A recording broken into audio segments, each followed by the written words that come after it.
सोनापुर एक छोटा सा शांत सा दिखने वाला गांव। पर इस गांव में ना एक बड़ी अजीब पहेली छिपी है। सोचिए, एक ऐसा बाजार जहां सबसे लजीज सबसे स्वादिष्ट खाना बेचने वाला ग्राहकों के लिए तरस रहा है, और वहीं एक दूसरा ठेले वाला जिसके खाने में कोई खास बात नहीं, वो मालामाल हो रहा है।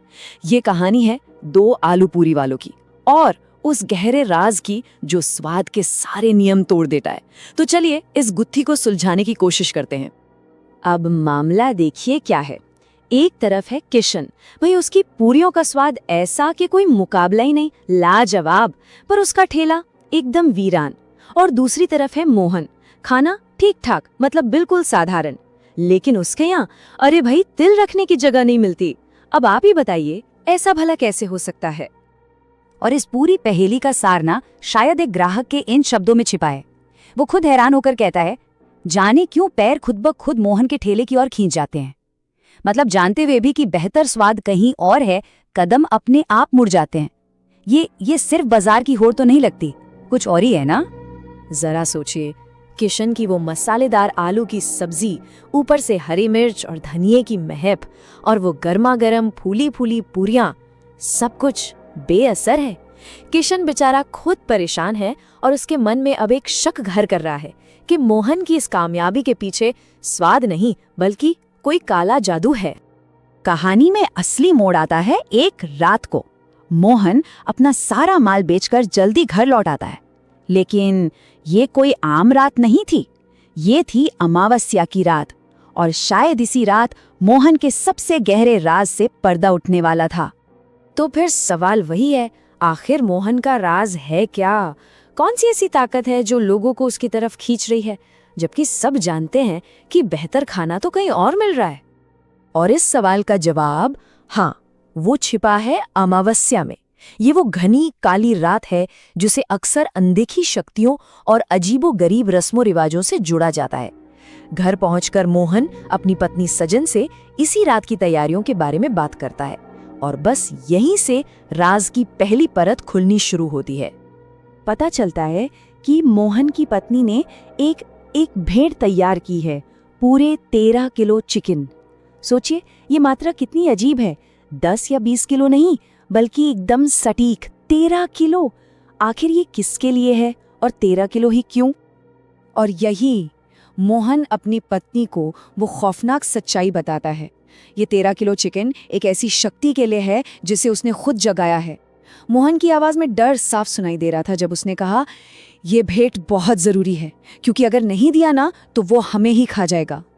ये कोई पूजा नहीं थी, ये तो एक जानलेवा सौदा था। आप कहानी में एंट्री होती है शहर से आए एक जोड़े की, राकेश और नेहा। इन्हें गांव की इस अजीब पहेली के बारे में कुछ नहीं पता। वो तो हर चीज को अपने शहरी लॉजिक वाले नजरिए से देखते हैं, और शायद यही लोग अनजाने में ही इस मामले के जासूस बनने वाले थे।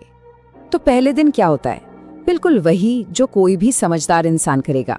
राकेश और नेहा मोहन के ठेले पर भीड़ देखते हैं और सोचते हैं कि इतनी भीड़ में कौन खड़ा रहेगा।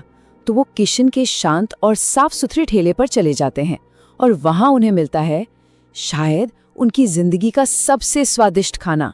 वो हैरान रह जाते हैं कि भाई ये जगह खाली क्यों है। इस पर किशन उन्हें एक बड़ी अजीब चेतावनी देता है। वो कहता है, आप लोग शहर से हैं ना, इसलिए आज बच गए, वरना आपके पैर भी उसी के ठेले की ओर अपने आप खींचे चले जाते। राकेश इस बात को गांव का अंधविश्वास समझकर हंस देता है। उसे क्या पता था कि ये चेतावनी कितनी जल्दी सच होने वाली है। लेकिन अगले ही दिन सब कुछ बदल जाता है। कल का वो शानदार अनुभव, वो लाजवाब स्वाद, सब भूलकर राकेश और नेहा दोनों को मोहन के ठेली पर जाने की एक अजीब सी जबरदस्त इच्छा होने लगती है। ये बिल्कुल समझ से परे था। ऐसा लग रहा था जैसे जादू ने आखिरकार उन पर भी अपना असर दिखाना शुरू कर दिया है। मोहन के ठेले पर वो बेस्वाद खाना खाने के बाद ना दोनों के मन में बस एक ही सवाल गूंज रहा था, क्या वाकई स्वाद में इतनी ताकत हो सकती है कि वो आपको खींच ले, या फिर किशन की वो डरावनी बातें सच थीं और मोहन का कोई बहुत गहरा रहस्यमयी राज है। अब राकेश और नेहा को यकीन हो गया था, दाल में कुछ काला नहीं बल्कि पूरी दाल ही काली है। वो दोनों सीधे किशन के घर पहुंचते हैं और उसे बताते हैं कि अब उन्हें उसकी हर बात पर यकीन है। और फिर तीनों मिलकर उस राज से पर्दा उठाने का फैसला करते हैं। और फिर शुरू होती है उस रात की वो खौफनाक खोज। वो तीनों अंधेरे जंगल में मोहन का पीछा करते हैं। कुछ देर बाद उन्हें पके हुए चिकन की एक तेज महक आती है और फिर कानों में पड़ती है धीमी धीमी मंत्रों की आवाज, एक ऐसी आवाज जो उन्हें सीधे एक पुरानी अंधेरी गुफा की ओर ले जा रही थी। कहानी अब अपने आखिरी और सबसे भयानक मोड़ पर पहुंच चुकी है। वो तीनों दबे पांव उस गुफा के अंदर झांकते हैं जहां मोहन किसी अनदेखी शक्ति के सामने बैठा मंत्र पढ़ रहा था। हवा में एक अजीब सा भारीपन था और माहौल में एक अनजाना गहरा डर। उस रात के बाद किशन, राकेश और नेहा को उस गांव में फिर कभी किसी ने नहीं देखा। वो तीनों उसी गुफा के अंधेरे में हमेशा के लिए खो गए। और अगली सुबह सब कुछ बिल्कुल नॉर्मल था। मोहन हमेशा की तरह अपने ठेले पर खड़ा था, मुस्कुराते हुए पूरियां तल रहा था, जैसे कुछ हुआ ही ना हो। उसकी भीड़ लौट आई थी और सोनापुर गांव की जमीन के नीचे एक और गहरा राज दफन हो चुका था। ये कहानी हमें एक बहुत जरूरी सवाल पर लाके छोड़ देती है। अपनी कामयाबी के लिए कोई इंसान आखिर किस हद तक गिर सकता है? क्या लालच